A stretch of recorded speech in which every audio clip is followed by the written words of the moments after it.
What are you doing? Helping Daddy cook. What are you cooking? French toast and eggs and bacon.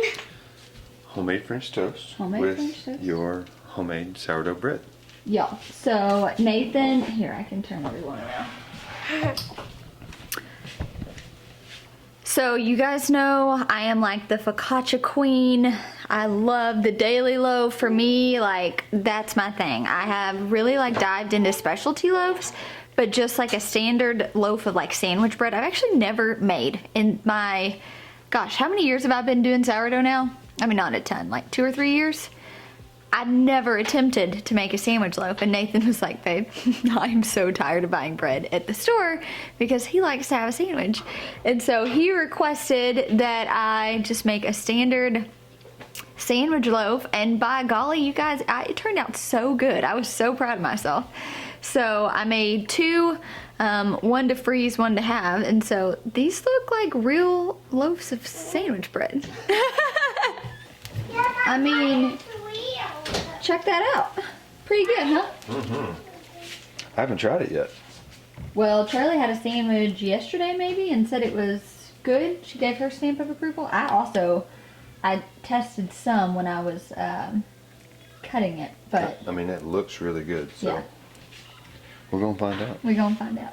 So if y'all are wondering what recipe I used Lisa Boone over at Farmhouse on Boone. Anytime I'm trying a recipe that I don't create, she's kind of my go-to. She is definitely an expert. And I've tried a few different recipes of hers and they've all turned out great. So I'll try to find the recipe for you guys and link it. But happy, I guess, Monday to you guys. Sunday here when we're shooting this. We have had a packed, full weekend. So yesterday we had a bonfire with friends. Today we're having a swim party. Tomorrow Nathan's family's coming to town. And so we wanted to be able to hang out, but we also wanted to shoot a vlog because it's been a minute since we have done this, because it's just, we're in the hustle and bustle. I know many of you guys know that, but we wanted to wish you all a happy Memorial Day. And so we're gonna finish cooking breakfast and then take you guys on a little bit of a tour, check out the high tunnel. We gotta feed animals, collect eggs, all the normal homesteading stuff before we head out the door today.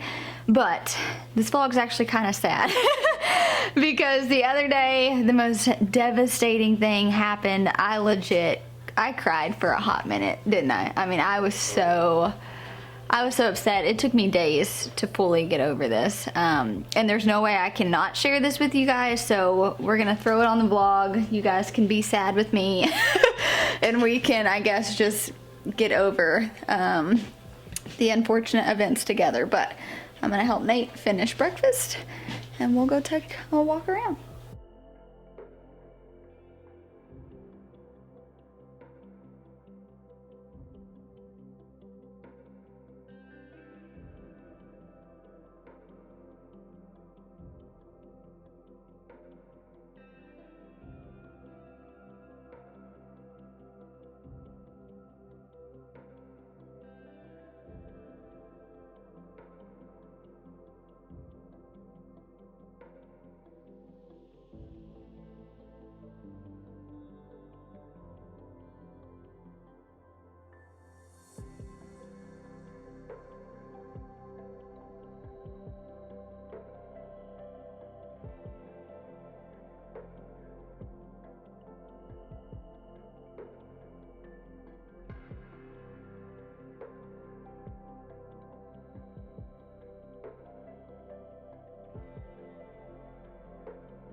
All right, breakfast was amazing. Thank you. We're gonna go run and check on everything. What are you doing? Girl. Go sit down, please. Hey, let's finish our breakfast, okay? All right, we're like parenting mode done. Cut. So we're gonna go check on cucumbers. So we have officially been making deliveries to the restaurant we're partnered with. We're kind of in between too, so we had, you know, our lettuce go out, new lettuce come in, getting all of our root vegetables out. We harvested all of our radish beets. This coming week we're gonna harvest all of our carrots and store those, so we're trying to get our peppers in and another round of tomatoes. So things are kind of in transition, but I still wanna kind of take you out there. Right now we have so many cucumbers. We've been selling a ton, but I've officially started fermenting. Which I'm excited for. So the fermenting station in the kitchen is officially rocking and rolling. About to be full. Yeah, these are kind of big, so I don't think they're gonna be like the best pickles I've ever done. I like to pickle them when they're really small, but they're growing so fast that it's the only way, even with selling a bunch, it's the only way we can really. Yeah, yesterday we went to a get-together, a little party, and we took on 50 cucumbers. At least. And then we had our friend Ron drop off all of our wooden utensils for the festival. So next week we're headed to the Homesteading Festival in Columbia, Tennessee. I'm going to be speaking. We're going to have a booth set up. We're so excited. And so he dropped off utensils for us, and I'm like, you want some cucumbers? We did restock the website too. We did. So if you're looking for our bread bows, what all did you order? We were out of everything. Yeah. So the sourdough spatulas and bench scrapers are back in stock now, and then the bread bows. Which we sold out of within a few hours. Yeah. And those obviously are a bit more time consuming to crank out. So I'll put the link down below. We do have some set aside for the conference, right? Though, so if you are there, you will be able to snag one, kind of limited. We're very limited. But let's go take a look in the high tunnel before we start sweating our hiney's off. Let's do it. Feed all these We're going out animals. front and back. Let's go at the back. Okay. It is feeding time.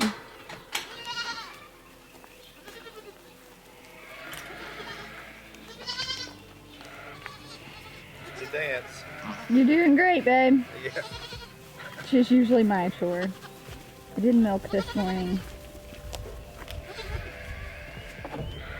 So it's super bright, not ideal for shooting a vlog, but that's okay. Look what's happening here though. Nathan is prepping my area for sunflowers. So this is gonna be so great. It's gonna be this whole area, massive. We're still kind of on pause with the pack and wash shed. Just after getting all the quotes, I mean, it's gonna cost us thousands of dollars to finish that out, and that's just not, we're just not there yet. So we've temporarily pressed pause on that. We got free range chickens. Is that what's happening? Little free range? What you doing? That's not where you belong. Obviously we need to clip some wings. I hear you, he's coming. He's coming to feed you guys, I promise. So I am really excited. Hopefully within the next week or so, probably next week, the following week we get back from Tennessee, I'll start more seeds and Nathan will have this done and we'll be able to start planting. So I am super excited about that because so far I've had no flowers. And usually we overwinter flowers and we're like the first to take to market. So it seemed a little odd this year. And then we're gonna be getting the whole raised bed garden to put our dahlias out, which will be the end of June. We'll plant those, have those all fall and into the frost. So, babe, this looks great. Starting to. It's looking like so much. Look at all these free range chickens we got going on. Yeah, they refuse to stay. We gotta clip their wings. Oh my gosh, 1, 2, 3, 4, 5. They're all out, yeah. Oh my word. Free range chickens. So this Again. looks really great. I'm super pumped about it. Here comes another one. Y'all, our entire flock is out. Like legit, our entire flock is out. Well, what's funny is I have to feed the hogs first, just so they don't get into all the other animal feed. And so when I feed the hogs, the sheep, the hogs, the chickens, they all go over there. And then the sheep follow me back over here when I feed them. Yeah. Look at But them coming. I know, they're. It's actually really nice in the shade today. We just need to stay right here in the shade. I will be parked in the shade today. All right, let's go check out the tunnel.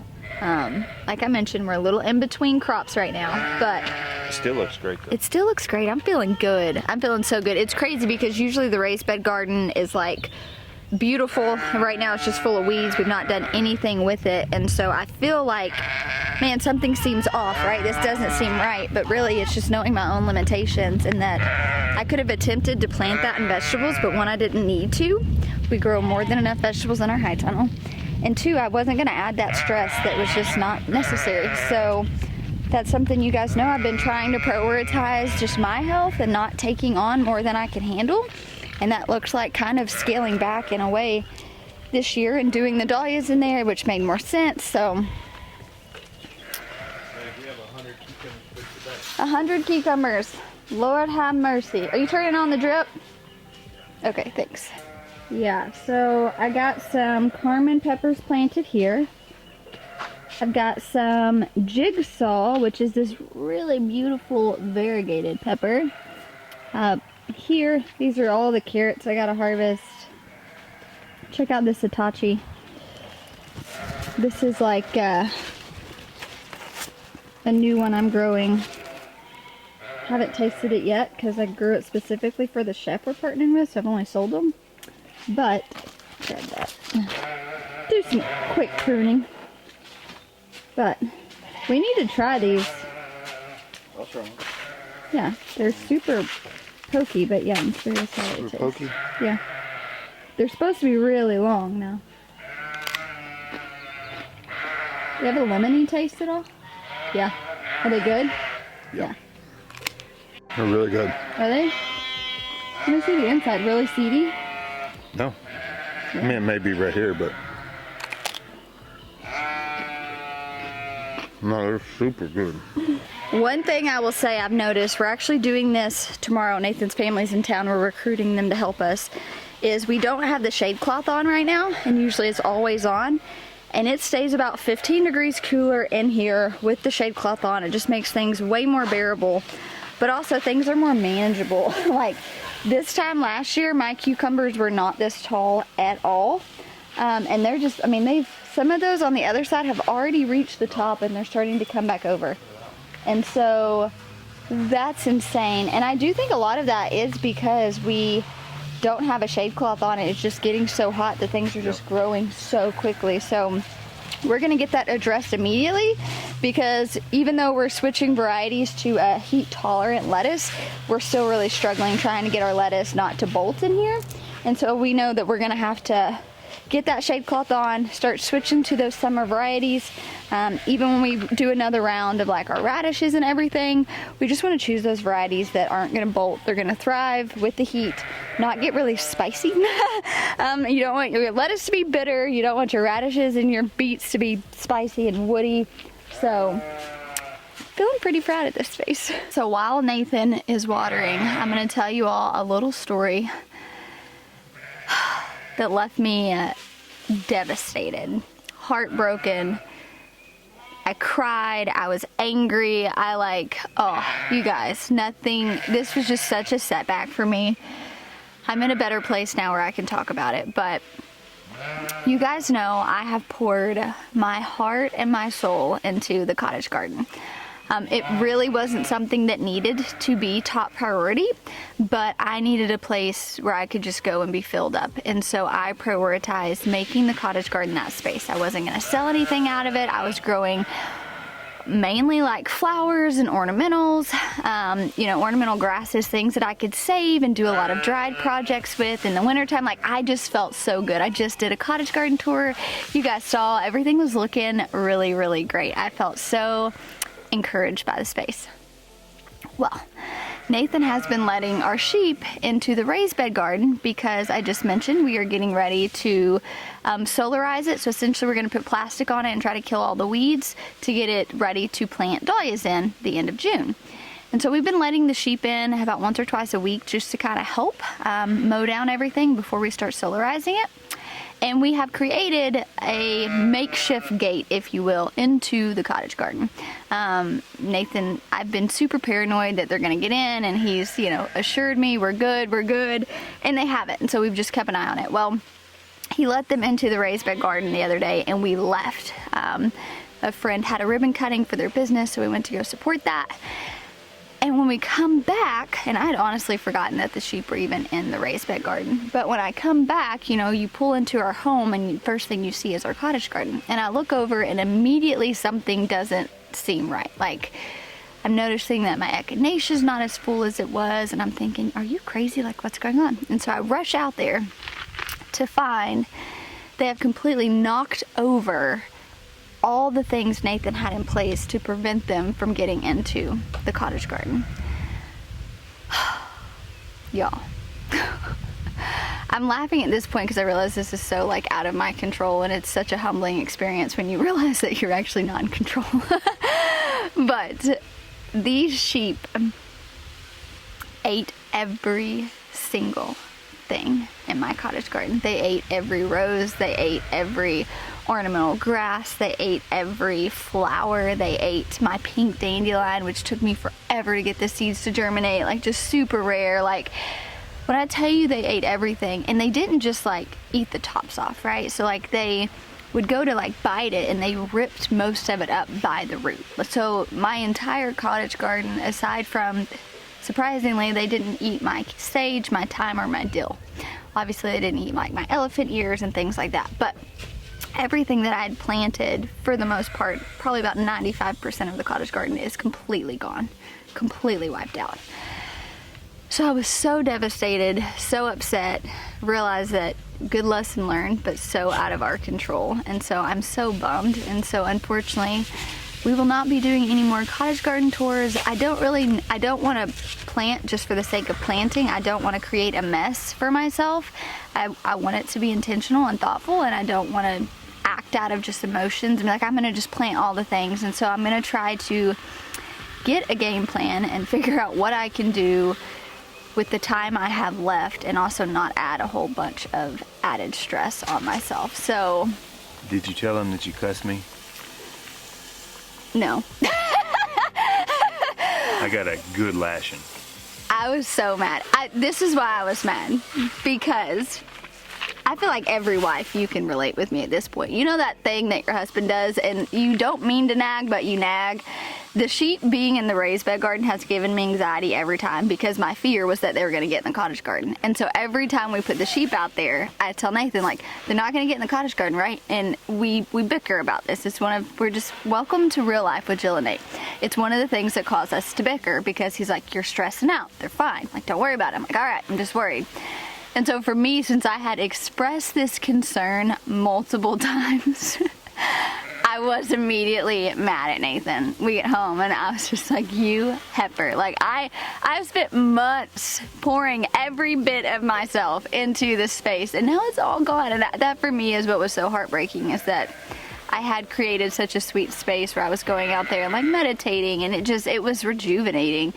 And knowing that it was all gone in one fell swoop, I was so sad. But I did come back and apologize and told him that I recognized it was not your fault. It was out of your control. So I'm not mad at you anymore. So I don't really know what the plan is with the cottage garden at this point. Are you going to take them out there and show them the damage? Yeah, I will. That way you guys can... You guys can cuss me on Oh YouTube my gosh, too. we're not cussing Nathan. Nobody's mad at Nathan anymore. It is sad though. My heart's sad. But what do, you know? What do you do? Where your head's totally cut off. You're gonna have to come hang out with us down here. You felt bad, and then I felt bad because I knew you felt bad. It was just like this whole thing of like, I'm so sorry. But I don't know. I'm hoping maybe like my echinacea, they ate like all the foliage, but the roots were still intact there. So like I'm hoping that will come back. I think a lot of it will. It's gonna take a little time. Maybe. We'll see. So let's go check it out. But we're gonna have a good weekend.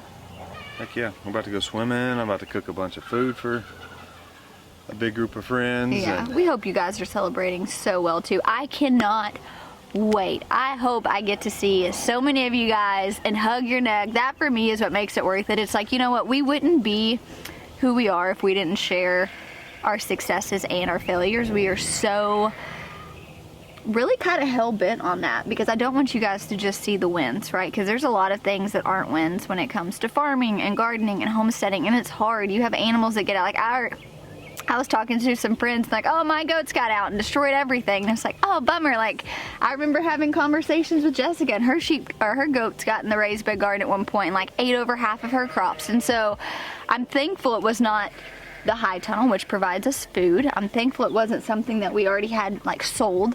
You know, it was just things that brought me a lot of joy. And so, you know, I can find joy in other areas. But I say that to say you're gonna have setbacks. Like every day is not gonna be perfect. You're gonna get mad. You might cuss your spouse and have to go back and apologize. But we're real, right? And I think when we show that and we live that pretty openly and like, hey, we mess up too. We make mistakes, our gardens get eaten, our crops fail. Things happen sometimes, it's okay. And so, I don't know, I hope that's a takeaway from this, that it doesn't have to look picture perfect for it to still be good. And I'm trying to find those good things in the cottage garden, even though it's not picture perfect like what I had originally envisioned. But I'm excited to just kind of put this behind me and go to the festival and get just rejuvenated and see so many of my friends and hug so many of y'all's necks, because it's like that's why we keep doing it. Yep. Is to have these raw, honest conversations and live our life so authentically with you guys, in hopes to inspire you to do the same. So if you haven't bought tickets to the festival, do it now. Yeah. Oh my gosh, yeah. This is and the tickets are way affordable, like super affordable. I'm speaking on Saturday. We'll have a booth. I'll be bringing our shop. I will be signing my book. If you have a copy too, this is something I was getting asked. If you have a copy, bring your copy. You don't have to buy a copy for me to sign it. And so that was a question I got asked, was like, well, if I brought my own copy, will you sign it? Of course, absolutely, pack that thing. So it's in Columbia, Tennessee, the Homesteading Festival. Rory Feek is putting it on. We went last year, one of our top festivals we went to of the year. It was so great, such a wonderful time. And we're excited to see our friends we haven't connected with in a while as well. So we met so many great people there last year that we've stayed in touch with, and I'm excited to see. Yeah. So. All right. Well, let's go take a peek at the cottage garden, put that behind us, and just, you know, have a good rest of the week.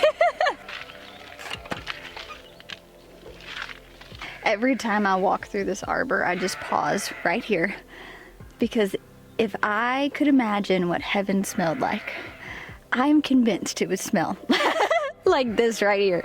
So anytime I pass through, I'm just like, deep breath, deep breath. Oh, my poor little garden. They ate all the things out of my green stock too. I mean, these heifers just like went to town. So here I had all my celosia and amaranth. They ate every bit of that. They took all of my status out of the green stock. They ate majority of the ornamental grasses in here. They did actually leave my zinnias alone, surprisingly. So that was nice. In here, I had all my status, which they went through and ate most of it. This will come back. So like this was my rutabaga, which was huge, but you can see they just ate a lot of foliage. But like here, I had my pink dandelion, which is gone. They ate like all of my celosia. I don't think that's gonna, you know, come back. I have my gumfrina over there, which was completely gone. Super, super sad. They ate all the foliage off my roses, off my basil. So they left the onions alone, they left the lavender alone. So I'm trying to like take those victories. And then really like a lot of the damage with my yarrow is like they just trampled through here. And so they split a lot of it at the base, which is really sad. And then they ate all the tops off of my chamomile and my calendula. So that was a bummer. So I don't know that it will come back here, but I'm hoping it will. At this point, I'm just like, whatever. I'm not gonna worry about it. Thankfully, I have been drying echinacea, you know, so I have plenty dried. I have been drying my calendula, And so I was just like, you know, if I have to wait until next year, at least I already have some things dried now to be able to, you know, use for different tinctures and things like that. So they left the top, see? But then they broke a lot at the bottom. I know it's really bright. And then they just ate all of the foliage off. But I'll still be able to harvest some of these. So I'm calling that a win, y'all. It was so funny too, is because we were gonna have salads with dinner, and I was like, well, I've got salad out in the green stalk I can harvest. And so that's what prompted me to, I guess, look at the cottage garden in the first place. I was like, well, looks like we are not having salads for dinner. So, as devastated and sad as I might have been, I had to tell myself that, one, this was completely out of my control. And I couldn't change the fact that the cottage garden had been eaten, but I could change my attitude. And I could choose to not let that steal my joy. So when I really kind of realized that, I was like, all right, seeds can be resown, plants can regrow, and just don't worry about it. So I did want to share it with you guys because I was really excited about doing more cottage garden tours. We do have a fantastic herb shop local to us, and so what herbs I don't have, which I do have quite a bit, just that I've had for the last few years, I will be sourcing out from her as far as tinctures. So I'm still going to be moving forward with, you know, herbal content, tinctures, teas, salves, everything like that. We're actually getting like a capsule maker, so I'll be like sharing recipes for making capsules and things like that, but I'm not gonna worry about it. But I did want to share it with you guys because it's not gonna be quite as lovely as I had anticipated, but that's all right. But I hope you all are having a beautiful Memorial Day. I hope you are spending time off with your friends, with your family, whatever that looks like for you guys. I hope to see you guys in Tennessee. We're leaving on Thursday, so hopefully there'll be a vlog or two more out before I leave. Fingers crossed. But thank you all for hanging out. We'll talk to you soon.